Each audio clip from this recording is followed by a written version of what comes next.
Prieš montuojant ventiliuojamą fasadą būtina ištepti hidroizoliaciją.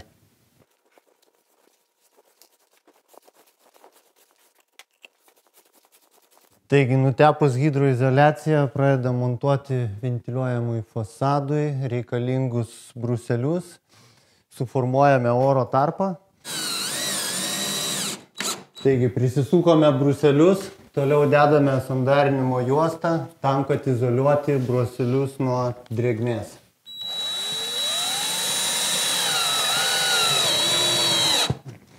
Taigi, prieš pradedant montuoti lenteles, toliau dedame tokį pradžios profilį. Sukame ant vėdinimo juostos.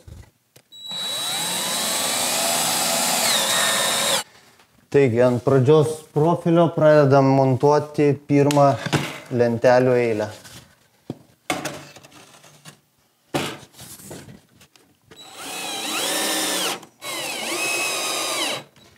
Taigi, toliau montuojant sekančias eilės lenteles naudojame tokius laikiklius, kurie automatiškai paliks 3 cm tarpą.